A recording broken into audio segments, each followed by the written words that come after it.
அன்பான மிதுன ராசி நேயர்களே, உங்களுடைய வாழ்க்கையில் இனி வரக்கூடிய காலங்கள் எந்த மாதிரியான மாற்றங்களை எல்லாம் கொண்டு வரப்போகுது, உங்களுடைய தொழில், பணவரவு, திருமணம், குடும்பம், காதல், படிப்பு, உடல்நலம் மற்றும் மனநிலை எப்படி இருக்கும், கிரகங்களினுடைய பார்வை மற்றும் இயக்கம் உங்கள் வாழ்க்கையில் எந்த மாதிரியான பலன்களை கொடுக்கும், உங்களுக்கு இதுவெல்லாம் சாதகமாக இருக்கா அல்லது கவனமாக இருக்கணுமா அப்படிங்கிற எல்லா கேள்விகளுக்கும் தெளிவான பதில்களை தெரிஞ்சுக்க இந்த வீடியோவை முழுசாக பாருங்கள். உங்களுக்கான நல்ல தீர்வு நிச்சயமாக கிடைக்கும். மிதுன ராசி, மிருகசீரிஷம் நட்சத்திரம் 3-4 பாதங்கள், திருவாதிரை நட்சத்திரம், புனர்பூசம் 1-2-3 பாதங்கள் இருக்கிறவங்க புத்திசாலித்தனமாக இருப்பாங்க. புதன் பகவான் ராசி அதிபதியாக இருக்கிறதால புத்திசாலித்தனமாக நடந்துக்குவாங்க. புதிய விஷயங்களை கற்றுக்கிறதுல அதிகமான ஆர்வம் செலுத்துவாங்க. இவங்ககிட்ட சாதாரணமாக பேசி ஜெயிக்க முடியாது, அந்த அளவுக்கு பேச்சு திறமையில் கெட்டிக்காரங்களாக இருப்பாங்க. எப்பேற்பட்ட பிரச்சனைகளையும் தீர்க்கக்கூடிய ஆற்றல் இவங்ககிட்ட எப்பவுமே சாதாரணமாக இருக்கும். தன்னோட வாழ்க்கையில் எவ்வளோ பிரச்சனைகள் கஷ்டங்கள் வந்தாலும் சந்தோஷமாக இருக்கணும், மகிழ்ச்சியாக இருக்கணும் அப்படிங்கிறத மட்டுமே நோக்கமாக கொண்டவங்களாக இருப்பாங்க. இப்படி சிறப்பான குணங்கள் இருக்கக்கூடிய மிதுன ராசிக்காரங்களுக்கு கிரக நிலைகள் எப்படி இருக்குன்னா, ராசிஸ்தானத்தில் குருவும், சகோதர ஸ்தானத்தில் கேதுவும், பாக்கியஸ்தானத்தில் ராகுவும், தொழில் ஸ்தானத்தில் சனியும் செவ்வாயும், லாபஸ்தானத்தில் சூரியனும் புதனும், போகஸ்தானத்தில் சுக்கிரனும் இருக்காங்க. இதன் காரணமாக பார்த்தீங்கன்னா சகோதரர்கள் வழியில் நன்மைகள் எல்லாமே உங்களுக்கு கிடைக்க போகுது. மனதில் தன்னம்பிக்கையும் துணிச்சலும் அதிகரிக்கும். வியாபார பணிகளில் பணியாளர்கள் மூலமாக நன்மைகள் உண்டாகும்.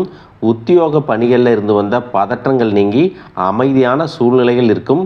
குழந்தையின் செயல்பாடுகளில் சில நேரங்களில் மனக்கசப்புகளை ஏற்படுத்தினாலும் அவங்களுடைய நடவடிக்கைகளை கண்காணித்து நல்லது எது கெட்டது எது அப்படின்னு நெறிப்படுத்த வேண்டியது உங்களுடைய முக்கிய கடமையாக இருக்கும்.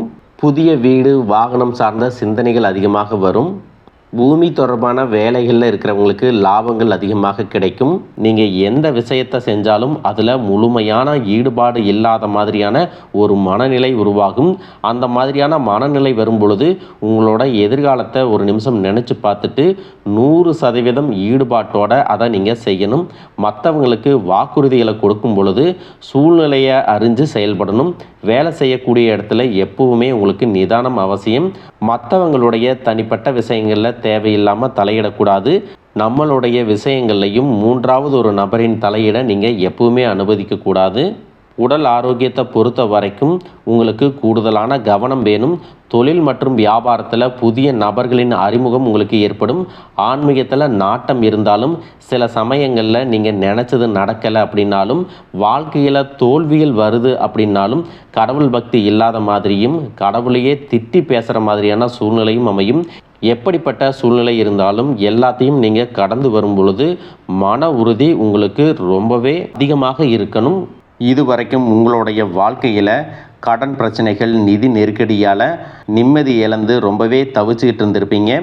குடும்ப உறவுகள் மற்றும் நண்பர்களோடு சின்ன சின்ன மனக்கசப்புகள் ஏற்பட்டு பிரிஞ்சு போயிருக்கிறதும், தொழில் மற்றும் வியாபாரத்தில் ஏற்பட்ட நஷ்டம் காரணமாக மன அழுத்தம் இருக்கிறதும், நீங்கள் எந்த ஒரு நல்ல விஷயத்தை செய்யணும் அப்படின்னு நினைக்கும் போதெல்லாம் அதில் ஏதாவது ஒரு தடைகள் ஏற்பட்டு நம்மளுடைய வாழ்க்கை எப்போ நல்லபடியாக மாறும், நல்லது எப்போ நடக்கும் அப்படின்னு ரொம்பவே எதிர்பார்த்து காத்துட்டு இருந்திருப்பீங்க. நீங்கள் என்னதான் நல்ல விஷயங்களை நினைச்சாலும், நல்லதையே மற்றவங்களுக்கு செஞ்சாலும் உங்களுக்கு தொடர்ச்சியாக கஷ்டங்களும் பிரச்சனைகளும் மாறி மாறி வந்துட்டு தான் இருக்குது. அதையெல்லாம் மறந்து தான் உண்டு, தான் வேலையுண்டு அப்படின்னு இருந்தாலும் மனசுக்குள்ளே ஏதோ ஒரு கவலை, ஏதோ ஒரு குழப்பம் உங்களை அதிகமாக யோசிக்க வச்சிட்ருக்கும். யாராவது என்னுடைய குழப்பங்களுக்கு பதில் சொல்ல மாட்டாங்களா, நல்ல தீர்வு சொல்ல மாட்டாங்களா, கடைசிக்கு என்னுடைய கஷ்டங்களை காது கொடுத்து கேட்க மாட்டாங்களா, ஆறுதலாக 4 நல்ல வார்த்தை பேசிட மாட்டாங்களா, என்னை உண்மையாக நேசிக்க மாட்டாங்களா, எதிர்பார்ப்பு இல்லாமல் என்கிட்ட பழக மாட்டாங்களா அப்படின்னு தான் நீங்கள் ஆதங்கப்படுறீங்க. இப்படி நினைக்கக்கூடிய உங்ககிட்ட நான் சொல்லக்கூடிய ஒரே ஒரு விஷயம், உங்களுடைய வாழ்க்கையில் உங்களுக்கு பிரச்சனைகள் இருக்குது, கஷ்டங்கள் வருது அப்படின்னா நீங்கள் நிறைய பாவங்கள் பண்ணிட்டீங்க அப்படின்னு அர்த்தம் இல்லை. நீங்கள் தவறான நபர் அப்படின்னும் அர்த்தம் இல்லை. இந்த வாழ்க்கை உங்களுக்கு சில பாடங்களை கற்றுக் கொடுக்குது அப்படிங்கிறத நீங்கள் உணர்ந்துக்க வேண்டிய காலம். சாதாரணமாக எல்லாரும் சொல்லலாம், நல்லது செஞ்சால் இங்கே காலம் இல்லை அப்படின்னு நினைப்பாங்க. நாம் நல்ல விஷயத்தை எப்போ செஞ்சாலும் அதற்கான பலன்கள் உடனே கிடைக்கலைனாலும் அது காலதாமதமாகத்தான் கிடைக்கும் அப்படிங்கிறத நீங்கள் புரிஞ்சுக்கணும். இப்போ வரைக்கும் நீங்கள் எப்படிப்பட்ட கஷ்டமான சூழ்நிலையில் இருந்தாலும் சரி, அதுவெல்லாம் நிரந்தரம் கிடையாது. உங்கள் வாழ்க்கை இன்னும் முடிஞ்சிடலை அப்படிங்கிறத நீங்கள் ஞாபகத்தில் வச்சுக்கணும். இப்போ உங்கள் வாழ்க்கையில் இருக்கக்கூடிய கடன் பிரச்சனையோ, கணவன் மனைவி பிரிவோ, அல்லது காதல் தோல்வியோ, அல்லது வேலை இல்லாமல் கஷ்டப்படுறதோ, இது மாதிரி உங்கள் வாழ்க்கையில் உங்களை சுற்றி நடக்கக்கூடிய எல்லா விஷயங்களும் உங்களை அழிக்கிறதுக்காக வரல, உங்களை மாற்றுறதுக்காக வந்திருக்கு. ஒரு புதுவிதமான வாழ்க்கையை எதிர்காலத்தில் நீங்கள் வாழ போகிறீங்க. அதுக்கான ஒரு அடித்தளமாக தான் இதை நீங்கள் எடுத்துக்கணும். சிலருக்கு பார்த்தீங்கன்னா இந்த பிரச்சனையெல்லாம் கொஞ்ச நாளாக இருந்தால் பரவாயில்ல, ரொம்ப வருஷமாக இப்படித்தான் போயிட்டுருக்கு, எனக்கு சுத்தமாக நிம்மதியே இல்லை, என் குடும்பத்தில் சந்தோஷம் இல்லை, என்னை எல்லோரும் ஏமாத்துறாங்க, எப்பவும் நான் மற்றவங்களுக்காக வாழ்கிற மாதிரியே இருக்குது, எனக்கு பிடிச்ச சின்ன சின்ன ஆசைகளை கூட என்னால் நிறைவேற்றிக்க முடியலை, இதையெல்லாம் ஒரு நிமிஷம் நினச்சி பார்க்கும்போது என்னடா இந்த வாழ்க்கை ஓடிட்டே இருக்கிறோம், இதுவெல்லாம் எப்போ சரியாகும் அப்படிங்கிற கேள்விக்கு பதில் தெரியாமல் தான் இன்னமும் நீங்கள் ஓடிட்டுருக்கிறீங்க. சில பேர் தன்னுடைய படிப்புக்கு சம்மந்தமே இல்லாமல் குறைவான சம்பளத்தில் தன்னுடைய குடும்ப கஷ்டத்துக்காக ஏதாவது ஒரு வேலையை செஞ்சுட்டு இருந்திருப்பீங்க. உங்களுடைய மனசுக்கு பிடிச்ச மாதிரியான நல்ல வேலை அதிகமான சம்பளத்தோடு கிடைக்க போகுது. அதே நேரத்தில் அந்த வேலையில் சில சவால்களை எல்லாம் கடந்து வந்தீங்கன்னா சில மாதங்களுக்கு பிறகு உங்களுக்கு பதவி உயர்வும் கிடைக்க போகுது. தொழில் மற்றும் வியாபாரம் மூலமாக நஷ்டத்தை சந்தித்து கடனில் இருக்கிறவங்களுக்கும் உங்களுடைய புதிய யுக்திகள் மற்றும் புதிய முயற்சிகள் மூலமாக எல்லாவற்றிலும் இருந்து மீண்டு வருவீங்க. எதிர்பாராத நபர்கள் மூலமாக உங்களுக்கு உதவிகள் கிடைக்கும், நல்ல வேலையாட்கள் கிடைப்பாங்க, உங்களுடைய பொருளாதாரம் உயரப்போகுது. குடும்ப வாழ்க்கை இனிமையாக இருந்தாலும் குழந்தை பாக்கியம் இல்லை அப்படின்னு கோயிலுக்கும் ஹாஸ்பிட்டலுக்கும் மாறி மாறி போயிட்டு வந்திருப்பீங்க. சரியான புரிதலோட சரியான மருத்துவ சிகிச்சைகள் மற்றும் குலதெய்வத்திற்கு பொங்கல் வச்சு வழிபாடு செய்வது, ஆரோக்கியமான விஷயங்களை செய்கிறதன் மூலமாக இந்த வருடத்தின் இறுதிக்குள்ள நிச்சயமாக உங்களுக்கு குழந்தை பாக்கியம் கிடைப்பதற்கான வாய்ப்புகள் இருக்குது. அப்படி உங்களுக்கு கரு உருவாகக்கூடிய சூழ்நிலையில் நீண்ட தூர பயணங்களையும் அளவுக்கு அதிகமாக யோசிக்கிறதையும் முற்றிலுமாக நீங்கள் தவிர்க்கணும். இதை மட்டும் நீங்கள் சரியாக செஞ்சுட்டு வந்தீங்கன்னா அழகும் அறிவும் ஒன்றாக இருக்கக்கூடிய குழந்தை பிறக்கும். இது நாள் வரைக்கும் நீங்கள் என்னதான் பாசிட்டிவாக இருந்தாலும் உங்களுடைய மனசில் நெகட்டிவான எண்ணங்கள் வந்து எந்த ஒரு காரியத்தை செஞ்சாலும் அதில் உங்களுக்கு முழு திருப்தி இல்லாத மனநிலை இருந்திருக்கும். அதனாலேயே உங்களுக்கு மனதளவில் பல சோதனைகள் எல்லாமே வந்திருக்கும். உங்களுடைய கடின உழைப்பால் உங்களுக்கு வருமானம் அதிகமாக வரக்கூடிய சூழ்நிலை இருந்தாலும் வருமானத்தையும் மீறி அதிகமாக கடன் வாங்கி செலவு செய்யக்கூடிய சூழ்நிலைகளும் வந்திருக்கும். சில இடங்களில் மற்றவங்களுக்கு கடனாக பணத்தை கொடுத்துட்டு அதை திரும்ப வாங்க முடியாமல் ரொம்பவே மன உளைச்சலுக்கு ஆளாகி இருப்பீங்க. இதனாலேயே குடும்பத்திலையும் சரி தொழிலையும் சரி உங்களுக்கு நிம்மதி இருக்காது. உடல் ஆரோக்கியத்தை பொறுத்த வரைக்கும் 50 வயசுக்கு மேலே இருக்கிறவங்க ஏதாவது உடல் பிரச்சனை காரணமாக மருந்து மாத்திரைகளை அதிகமாக சாப்பிடுவீங்க. ஆனால் அது குணமடையாமல் தொடர்ந்து பிரச்சனைகளை கொடுத்துட்டே இருந்திருக்கும். இனி வரக்கூடிய கிரகநிலைகள் காரணமாக மருந்துகளோடு இயற்கையான உணவு முறைகளையும் நீங்கள் எடுத்துக்கிட்டிங்கன்னா உங்களுடைய உடல் வலுப்பெறும். எல்லா விதமான துன்பங்கள்லேருந்தும் நீங்கள் மீண்டு வர போகிறீங்க. உங்களுடைய வாழ்க்கையில் மற்றவங்க அவங்களுடைய சுயநலத்துக்காக தெரிஞ்சே உங்களுக்கு சில துரோகங்களை எல்லாமே செஞ்சுருப்பாங்க. மற்றவங்க செஞ்ச தப்புக்கும் நீங்களே பழி ஏற்றுக்கிற மாதிரி இருந்திருக்கும். ஒரு விஷயத்தை நல்லா புரிஞ்சுக்குங்க, சிலரை மாற்ற முடியாது, ஆனால் நம்மளை நாம் மாற்றிக்க முடியும். உங்களுடைய வாழ்க்கையில் ஒவ்வொரு நிலையிலையும் ஒவ்வொரு நாளும் ஒவ்வொரு செயலுக்கும் ஒவ்வொருத்தருடைய விமர்சனத்துக்கும் பதில் கொடுத்துட்டு இருக்க முடியாது.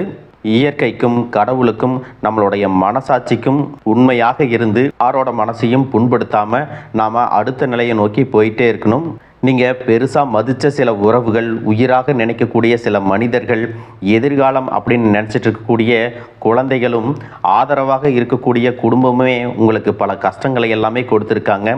இவ்வளவு வலிகளையும் வேதனைகளையும் கடந்து இன்னமும் நீங்கள் ஓரளவுக்கு நல்லா இருக்கீங்கன்னா அதுக்கு மிக முக்கியமான காரணம் நீங்கள் கடவுள் மேலே வச்சிருக்கிற நம்பிக்கையும் இதுவரைக்கும் நீங்கள் செஞ்ச நல்ல விஷயங்கள் தான் காரணம் அப்படிங்கிறத புரிஞ்சுக்குங்க. உங்களை பொறுத்த வரைக்கும் இந்த வாழ்க்கையில் நீங்கள் பெருசாக எதையுமே ஆசைப்படலை.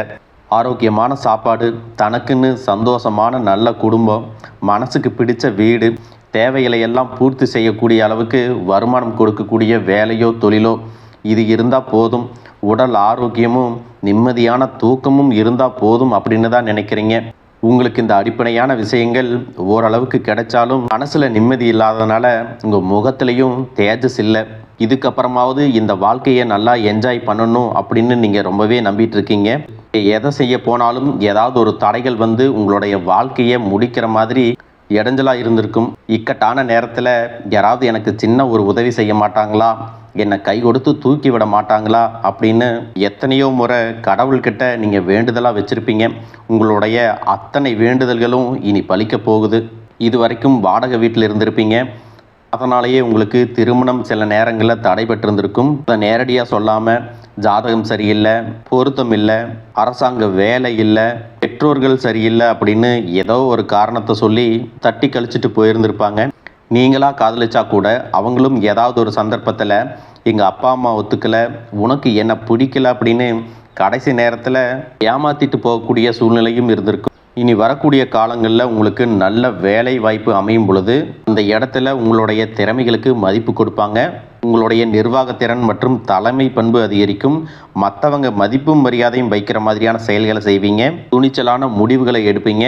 இது வரைக்கும் பொது இடங்களில் நல்ல விஷயங்களை செய்கிறதுக்கு கொஞ்சம் தயங்கி நின்று இருப்பீங்க. ஆனால் அப்புறமாக நீங்கள் துணிஞ்சு செய்ய போகிறீங்க.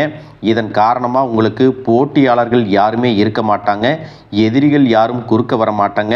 உங்களுடைய முன்னேற்றத்தை தடுத்து நிறுத்த இங்கே யாரும் இருக்க மாட்டாங்க. புதனும் சுக்கிரனும் உங்களுடைய பேச்சு திறமைக்கு காரணமாக இருக்க போகிறாங்க. இது வரைக்கும் நீங்கள் பேசின பேச்சை விட இனி எல்லார்கிட்டையும் நம்பிக்கையோடு பேச போகிறீங்க. உங்களுடைய பேச்சில் ஒரு காந்த சக்தி இருக்க போகுது. புத்திசாலித்தனமான முடிவுகளை எடுப்பீங்க. உங்களுடைய நண்பர்கள் வட்டம் விரிவாக போகுது.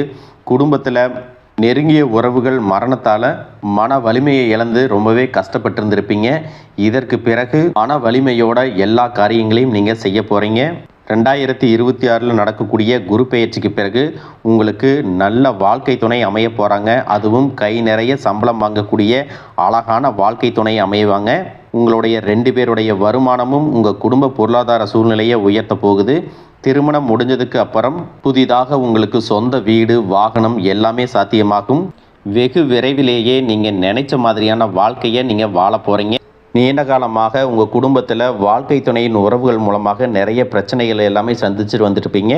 நீண்ட காலமாக உங்களுக்கு பிரச்சனைகளை கொடுத்து கொண்டு வந்த உங்களுடைய வாழ்க்கை துணையின் உறவுகள் உங்களை விட்டு விலகி இருக்க போகிறாங்க.